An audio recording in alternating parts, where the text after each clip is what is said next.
रामकृष्ण परमहंस ने अपना ज़्यादातर जीवन एक परम भक्त की तरह बिताया। वह काली के भक्त थे।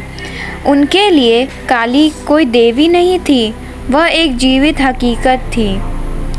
काली उनके सामने नाचती थी, उनके हाथों से खाती थी, उनके बुलाने पर आती थी और उन्हें आनंद विभोर छोड़ जाती थी। यह वास्तव में होता था।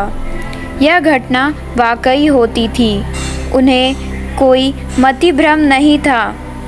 वह वाकई काली को खाना खिलाते थे। रामकृष्ण की चेतना इतनी ठोस थी कि वह जिस रूप की इच्छा करते थे वह उनके लिए एक हकीकत बन जाती थी। इस स्थिति में होना किसी भी इंसान के लिए बहुत ही सुखद होता है। हालांकि रामकृष्ण का शरीर, मन और भावनाएं परम आनंद से सराबोर थे, मगर उनका अस्तित्व इस परम आनंद से परे था। उनके अंदर कहीं ना कहीं एक जागरूकता थी कि यह परम आनंद अपने आप में एक बंधन है। एक दिन रामकृष्ण हुगली नदी के तट पर बैठे थे जब एक महान और दुर्लभ योगी तोतापुरी उसे रास्ते से निकले। तोतापुरी जैसे योगी हमारे देश में बहुत कम हुए हैं। तोतापुरी ने देखा कि रामकृष्ण में इतनी तीव्रता और संभावना है कि परम ज्ञान प्राप्त कर सकते हैं, मगर समस्या यह थी कि वह सिर्फ अपनी भक्ति में डूबे हुए थे। तोतापुरी रामकृष्ण के पास आए और उन्हें समझाने की कोशिश की। आप क्यों सिर्फ अपनी भक्ति में ही इतने लीन हैं? आपके अंदर इतनी क्षमता है कि चरम को छू सकते हैं। रामकृष्ण बोले, मैं सिर्फ काली को चाहता हूँ, बस। वह एक बच्चे की तरह थे जो सिर्फ अपनी माँ को चाहते थे। इससे बहस करना संभव नहीं था। यह बिल्कुल भिन्न अवस्था होती है। रामकृष्ण काली को समर्पित थे और उनकी दिलचस्पी सिर्फ काली में थी। जब वह उनके भीतर प्रबल होती तो वह आनंद विभोर हो जाते और नाचना गाना शुरू कर देते। जब वह थोड़े मंद होते और काली से उनका संपर्क टूट जाता तो वो किसी शिशु की तरह रोना शुरू कर देते। वह ऐसे ही थे। इसलिए तोतापुरी जिस परम ज्ञान की बात कर रहे थे उन सब में उनकी कोई दिलचस्पी नहीं थी। तोतापुरी ने कई तरीके से उन्हें समझाने की कोशिश की, मगर रामकृष्ण समझने के लिए तैयार नहीं थे। साथ ही वह तोतापुरी के सामने बैठना भी चाहते थे, क्योंकि तोतापुरी की मौजूदगी ही कुछ ऐसी है। तोतापुरी ने देखा कि रामकृष्ण इसी तरह अपनी भक्ति में लगे हुए हैं।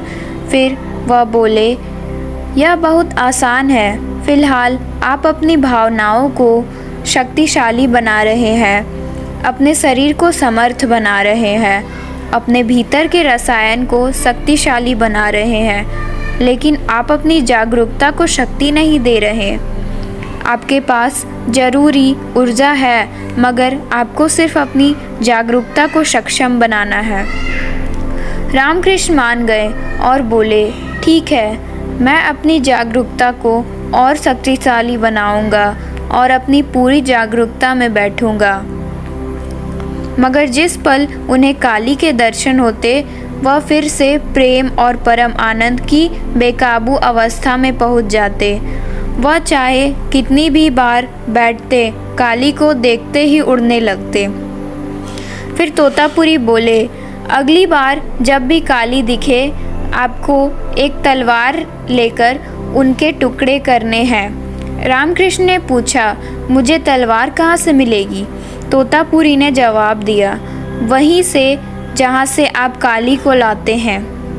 अगर आप एक पूरी काली बनाने में समर्थ हैं तो आप तलवार क्यों नहीं बना सकते? आप ऐसा कर सकते हैं। अगर आप एक देवी बना सकते हैं तो उसे काटने के लिए एक तलवार क्यों नहीं बना सकते? तैयार हो जाइए। रामकृष्ण बैठे, मगर जैसे ही काली आई वह परम आनंद में डूब गए और तलवार, जागरूकता के बारे में सब कुछ भूल गए। फिर तोतापुरी ने उनसे कहा, इस बार जैसे ही काली आएंगी, उन्होंने शीशे का एक टुकड़ा उठाते हुए कहा, शीशे के इस टुकड़े से मैं आपको वहाँ पर काटूंगा जहाँ आप फंसे हुए हैं।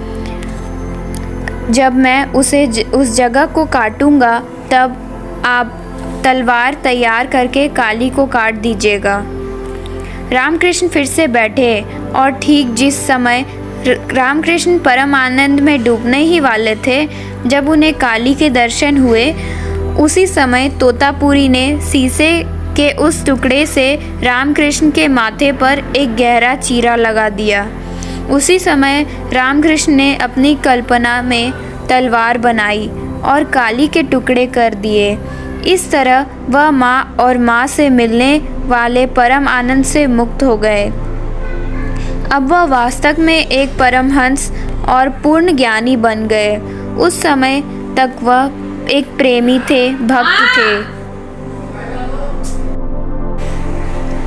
उस देवी माँ के बालक थे जिन्हें उन्होंने खुद उत्पन्न किया था, पर अब वह पूर्ण ज्ञानी बन चुके हैं।